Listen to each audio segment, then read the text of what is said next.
Hi everyone, happy Monday. Welcome back to Ask Amy. I have a question today from Nell, and it's a question about loneliness. So Nell says, I listened to your Facebook video this morning, this was written a while ago, with regard to constant worry about money. My constant sadness and worry is about my loneliness. I can't seem to make a breakthrough when it comes to loneliness. It's with me always, weighing me down and making me feel so deprived. I tell myself that if I could stop feeling this way, my innate wisdom, divine wisdom, would expand and lead my life in a different direction. But I just can't make any headway moving past all this pain I'm inflicting on myself.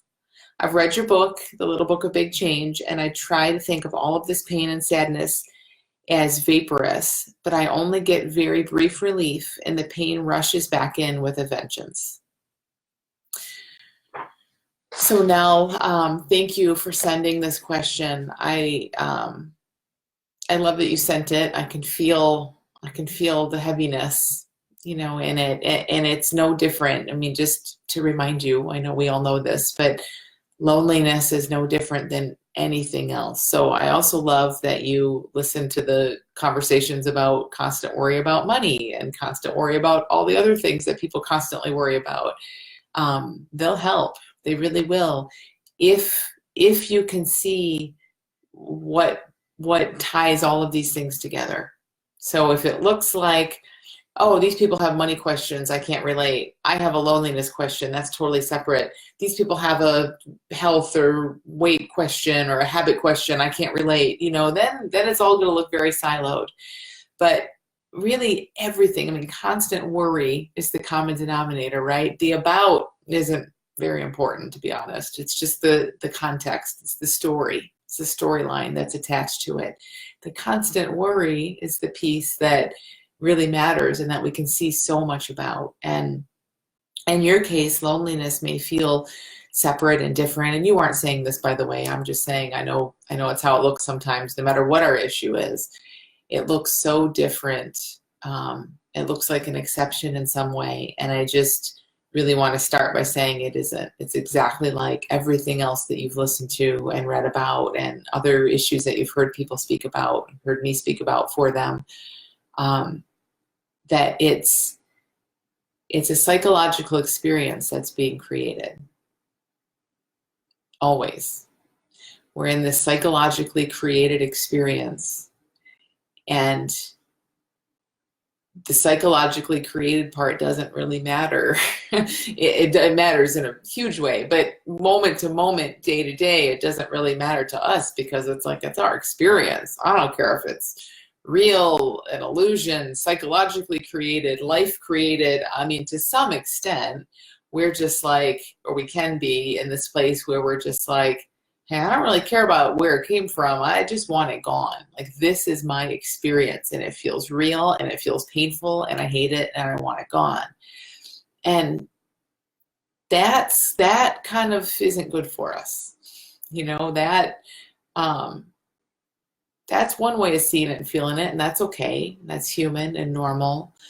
But when we're seeing it like that, you kind of just want to have this sense of oh, okay, I'm just in the experience. It looks and feels solid and real and true, and it's all I can see. I can't really see around it much. I don't have much of a sense of there's a healthy, not lonely, not deprived, totally content, totally satisfied, totally fulfilled you who's thinking and feeling certain things. We kind of lose that. So I want to point you back to that. So see if you can kind of have that sense. Now again, it's not about making your experience different. It's not at all about you doing anything. Really hear this. This is huge. For everyone. This is not just for Nell. This is for everyone.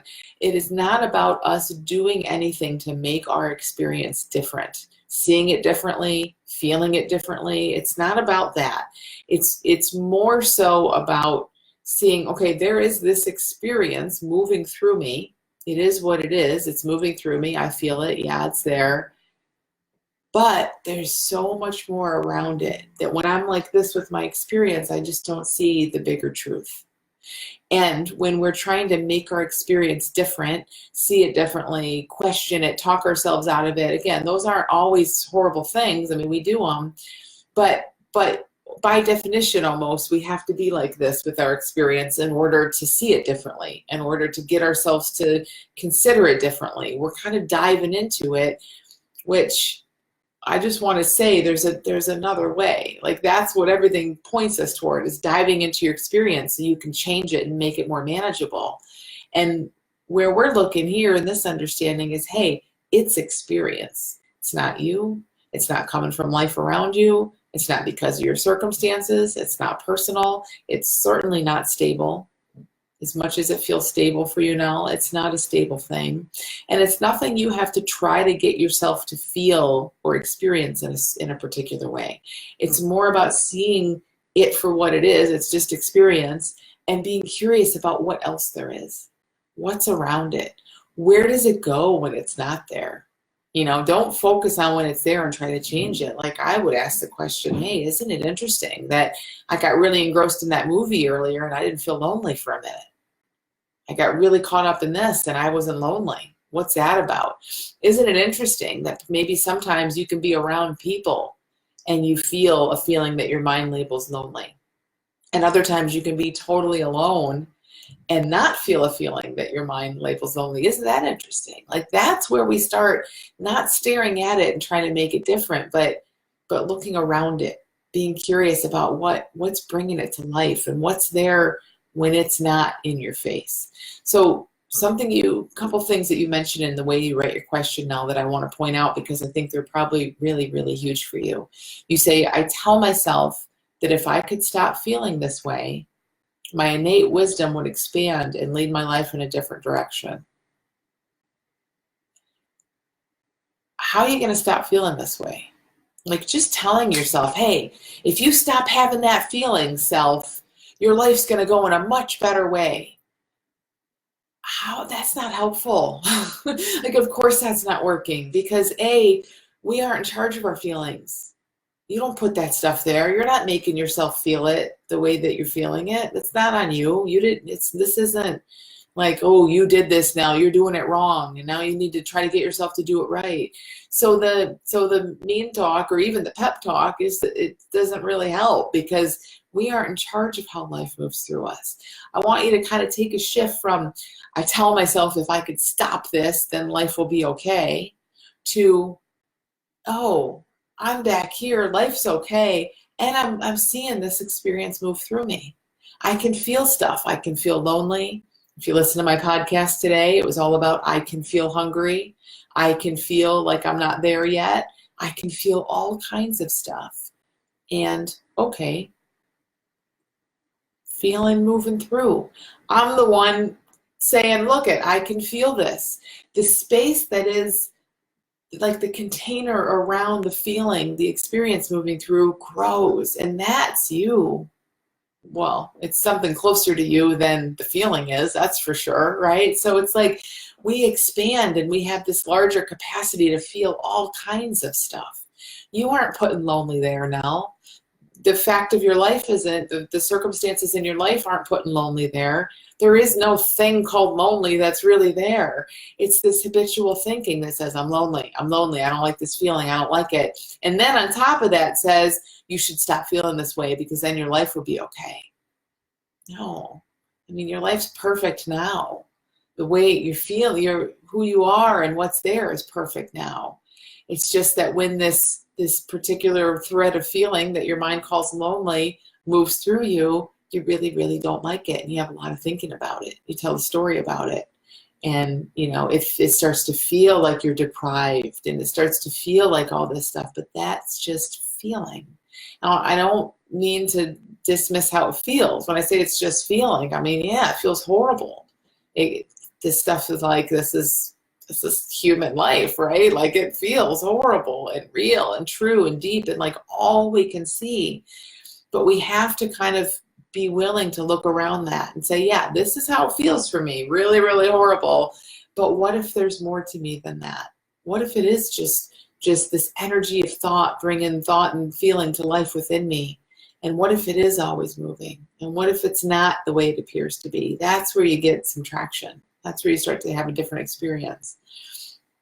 So after you say, I tell myself that if I could stop feeling this way, my innate wisdom would lead my life in a different direction.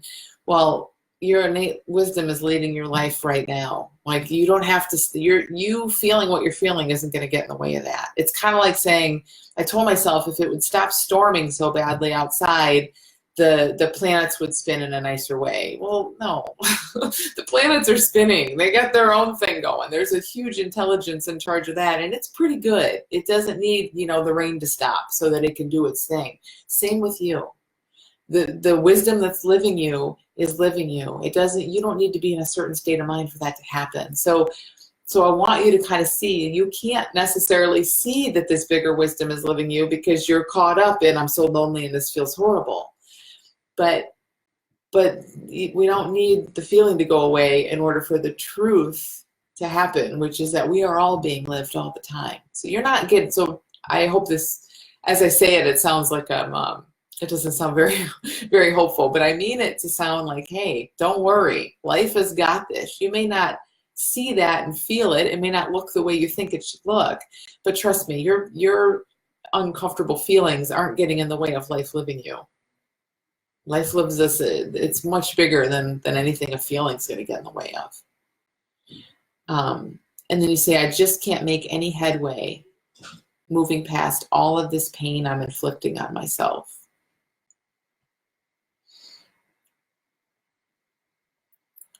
You're not inflicting it on yourself now. I mean, it feels like such a paradox. This will blow a mind up, so don't try to think about this too much. But it's like like, who would do that? When no one's we're not inflicting pain on ourselves. It's being inflicted, like we're in pain. We're feeling pain because of an innocent misunderstanding.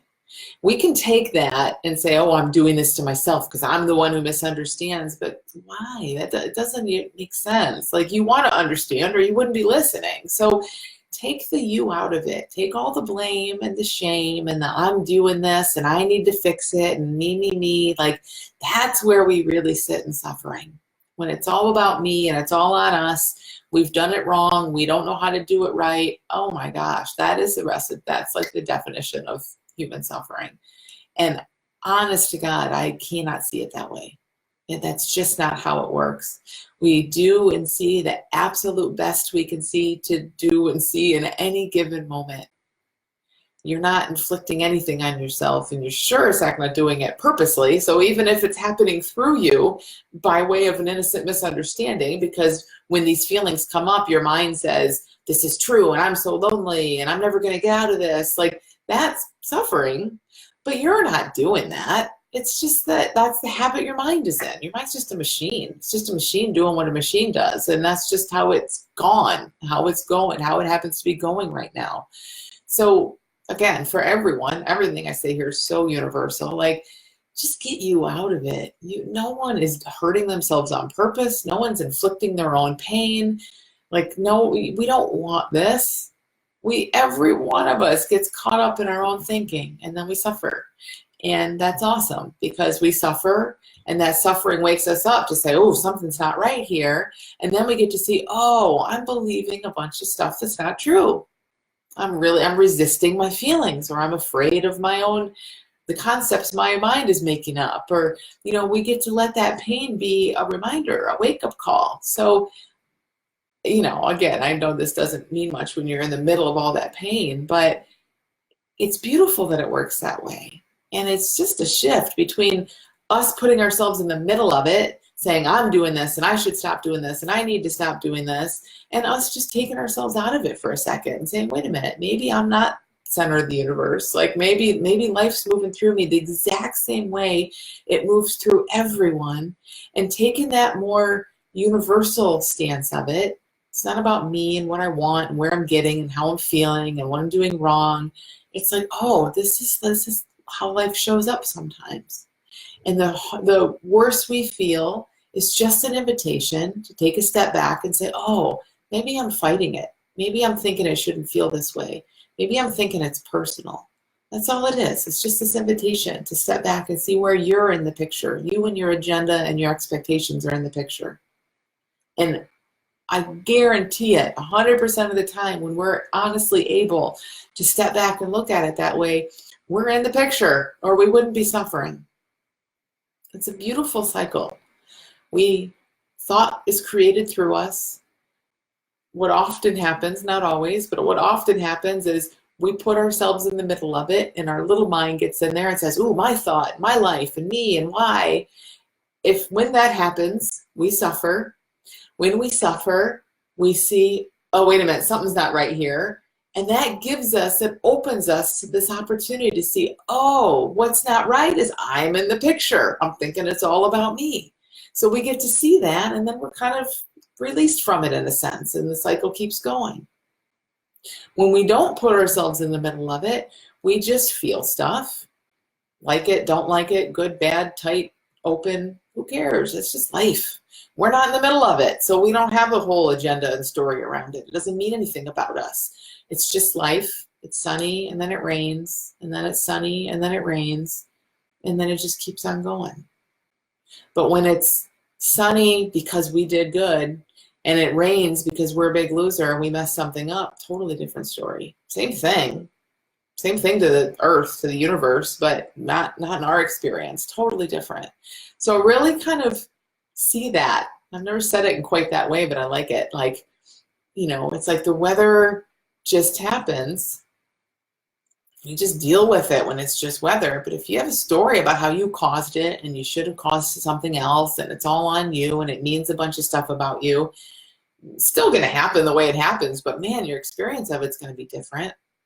And that's what we're looking at now. So this loneliness feeling that feels so like you're so deprived, I really, really want you to see if you can take a step back and say, okay, what if my mind has attached all kinds of stories?